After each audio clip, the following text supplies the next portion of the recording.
What's good with YouTube? You already know Big Flacco with a convict's perspective, and I'm gonna smash, dash, and slide on through with a little bit of energy. Please hit the like, subscribe, comment, and do all those things to help support this channel, and hit that bell notification for future fire content. As you can tell by the title and thumbnail, we're going to be talking about a murder that transpired at High Desert State Prison, an alleged murder on Saturday, August 26th. An individual by the name of Alexander Hassel, right, was allegedly killed, and two people were being held at this time, Jesse Diaz and Jose Nava, who they are saying allegedly partook in this alleged hit. Now, the thing about this case, right, that after doing a lot of research over the last few days is there's a lot of uncertainty about what actually happened. So let's talk about some of these angles. But let's be very clear.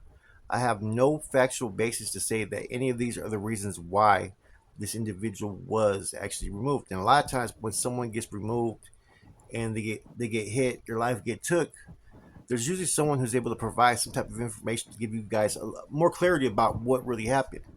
Now, with this one, it's really confusing as hell what the basis and grounds were. Okay. Now let's talk about these. Now these are all alleged incidents. Now, first of all, as we all know, with Chente's case, there was an individual named with the last name Hassel as well. Jorge George Hassel, right?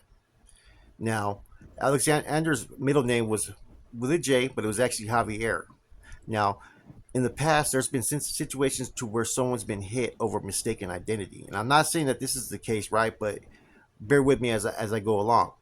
Now, this individual who was caught up in the Chente indictment was eventually deemed no good for basically he staged his fake kidnapping when all the indictments came out, right?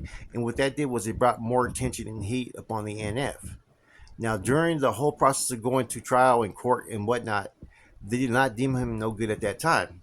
He was GP up until afterwards before he went to the feds. Then things changed because basically they didn't want to have him removed or hit at the time based upon the fact that he could potentially turn into a witness, a hostile witness.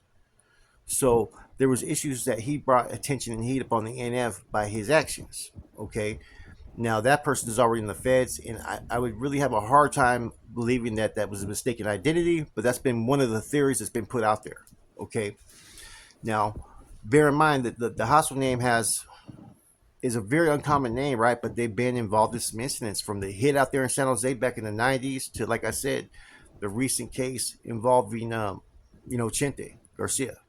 Now, the other theory that's being put out there too is that a couple years ago at another institution, he got somehow caught up in a visiting. I don't know if he was at visit or in you know, leaving visit or during visit or whatnot. But him and his lady got caught up, and there's also speculation that maybe he owed some money on a huge amount of drugs that were lost, which kind of would be, the common theme that we're hearing with a lot of these stories is that some homeboys have gotten caught up with dope, like the Solano incident, the two people that got hit.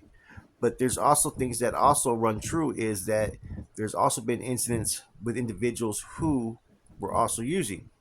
Now, that's another thing that's being put out there in regard to this individual is that potentially he had been using in the past and had been warned to no longer use. Now, if it was over drugs that were lost or, taken as contraband, that's kind of to me would be, even if it was a large amount, sometimes shit happens. No matter how negligent one's actions could be, I don't see that that could be something that would warrant to take someone's life because you're not going to see the money when you do so. And all you're doing is jeopardizing, two individuals that allegedly partook in this and that they could potentially get a life sentence. Now, the part about using, that could really hold true too as well. As we know, that's part of the reason they say that Smilone was hit from Sakura, who was a Garna. But I think a lot of that also contributed to that he was getting into the debt with the Southsiders. Now, there may be some other things that with Smilone that could ring true, especially being a Garna. I would have to think that there would have to be more than just that for them to have a case that holds merit to have them removed and to have their life took. Now, say if he was hit for using, and that was the whole basis for it, right? That once again is something that I would have a hard time, wrapping around my head because There's so many individuals, both in soldados and C's, who you can basically confirm through numerous sources who have fucking been getting high on those yards, that why would that warrant taking someone's life? Allegedly, homeboys, right? Even though people have put out there that they're allowed to use, I've been actually told that technically they're not supposed to use, but it's one of those things, don't ask, don't tell policies, to where a lot of homeboys will basically turn a fucking eye on it as long as it's not becoming an issue. To me, that's a stiff penalty. I get it. Technically, it would be a bylaw infraction of bond number 8. And after you've been warned enough times, I get it. You become basically a detriment on household functions. Therefore, sometimes it will warrant your removal. But see, the shit's just really getting out of hand with all these murders that are transpiring, where young North Daniels are getting killed. And it tells me that there's something that's bigger that nobody's addressing. There's a bigger grand scheme of issues of where people are basically fucking playing God, deciding who can live and who should die. Now, I don't really see anything that would justify taking the life of anybody, but in the concept of an organization or a movement, the only thing that would warrant in their eyes maybe the potential order of having one hit would be if, based upon your actions or using, you were negligent and it put others at risk to where someone's life was endangered, someone caught time or whatnot. But so far, we haven't been able to gather any information. And I'm talking about we because I know a lot of other YouTubers have been looking into this, and nothing has came out in any storyline about this. And a lot of times, you know what the deciding factor is in situations like this? And this is something that really people need to really take heed to when I say this. A lot of times, the deciding factor over when one gets hit or not is not necessarily the backtrack record, whether they were good individuals, whether they made mistakes in the past, but a lot of times it's going to be based upon where the person who's making that decision has an axe to grind or has any type of personal conflict or issue maybe with the subject at hand. The one thing I do want to stress is this: anybody that's getting removed based upon a drug problem, right, having their life took, that is probably one of the most senseless acts of ordering another individual's hit based upon that. Because look, I know you get individuals behind the wall who have studied all kinds of leadership books, they've been schooled, they've been indoctrinated, they've applied it, and they have experience. But the one field that none of these individuals have any type of right in making some choices and decisions is when it comes to addiction or mental health, because you never know what the next man is going through. And ain't nobody doctors behind the wall, and I think that would be a terrible excuse based upon the fact that you have a problem, right?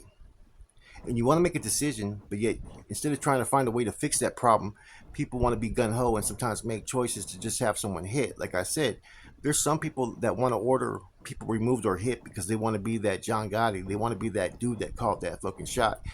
I'm not saying that happened in this situation, but we got to look at all different factors of all the information that's being obtained when it comes to this individual. Because, like I said, there's a lot of dudes that have spoken highly about this individual, right? And they've said good things, and they're questioning why this happened. You know, apparently he was involved or doing some things maybe he wasn't supposed to be doing. I don't know. Does that mean he was freelancing? See, when it comes to money, right? Those are like the ultimate reasons nowadays why someone's getting fucking hit. Whereas years before, it was never about those type of things. It was about, you jeopardized the gente, you carried it out, or you got some paperwork that's questionable, or then you got paperwork that straight says statements that one made. It could be all kinds of different factors, but it had a lot more merit than what you're seeing today. Or it could be over a female. You know, those are the things that used to warrant some type of acts. But now you're talking about people who are playing fucking God, deciding who should live and who shouldn't. And there's so much contradictions that you can go throughout the years on these main lines that'll make you question, why are these decisions being made? Why is this situation over here where this dude's getting high as fucking, he holds a leadership role, but because he's such high ranking, he doesn't get hit. But yet this youngster over here, right, who's naive and still learning the ropes of how to be a fucking pintero, gets hit because maybe he was using, or maybe he made a mistake because he was using. You see? And a lot of times people will use the excuse, well, based upon those actions, it jeopardized the household. Well, there's a lot of acts every day that could jeopardize the household. And if that means you're going to kill people every time there's something that potentially jeopardizes the household, then you got to take a better grasp of educating people or schooling them to where they don't make these choices, where they don't go out there and do what they're doing. Because if they're doing it and apparently they don't see no wrong in their actions and they're still out there on Front Street, then that says a lot, man. I'm a firm believer that a lot of times people fail to uphold their duties and responsibilities because of the lack of education. They haven't been schooled right. So therefore, if they haven't been schooled right, then who is really failing? The people. Not that individual that's being held accountable for certain charges, but those that should be taking them under the wing and schooling these individuals to where they make the right choices. See, a lot of times people get put in these uncompromising situations where they're asked to do this or do that, and they may not be competent or capable to do it. And if that's the case, like any good leader should know, they should be able to analyze their manpower and what they can and can't do. Therefore, if that's the case, then why don't you hold the person that's basically giving this person the responsibilities or bestowing that duty upon them? You're gonna have to hold them accountable as well.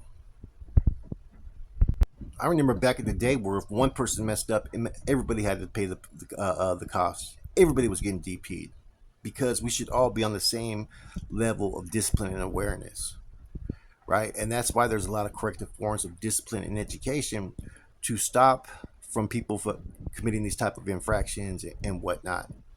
And I just like I said, man, this topic is basically, just to show that sometimes there's uncertainty of why people actually truly get hit, and it's never ever explained because you know what, at the top of the organization, they don't have to tell nobody shit, and that's the unfortunate thing. Especially if you start to grow a relationship with an individual, you take a liking. Next, you know, they're getting whacked and killed, and you're going to sit there and question, man, why was he hit? You're going to start wondering, am I next? And that's part of the reason why you have such an alarming growth of people that are going to the SNY side, right? And it's not supposed to even be like that, man. And it's kind of crazy that, like I said, I don't have all facts of this whole situation, but I have heard all the uncertainty and the things I've uncovered trying to look into this. These are potentially what I'm hearing. Like I said, there could be more to this issue, right? Or there could be some things that were provided that maybe aren't totally accurate as well. So let's take all that into consideration. But in any event, I think a lot of times when an individual is taken out or removed, a lot of times homeboys want to know why. You don't have to tell them the reason why, but it doesn't mean that in the back of the mind of every soldado who's functioning within any household, that they're not going to question that. Anyways, it's unfortunate the amount of deaths that I've witnessed as far as in seeing news stories, reading articles and whatnot, man. Some of these dudes are just young. And what I mean by young, anybody under 35 is still young and has a future ahead of them. But some of these kids are as young as 22, 23, and are not only set to get on the streets pretty soon. You got some of the ones that are committing these hits that are coming in just for 4 years, 6 years, and the next thing you know, they're looking at a life sentence. Think about that out there, youngsters. Is this the life that you want to lead? And so hopefully this message conveys to a lot of people out there who are on the fence about what they're doing with life. Prison isn't the way to go, man. Gangs isn't the way to go. I get it, being down for the neighborhood, for the homies you grew up with. Hey, I'm not going to sit there and shit on that or shame that. There's nothing wrong with that. But be careful with the actions that you do day in and day out, because you want to make sure that the actions that you do are the ones that you can live with the results of them. With that said, it's your boy Flacco, Convict's Perspective. I'm gone.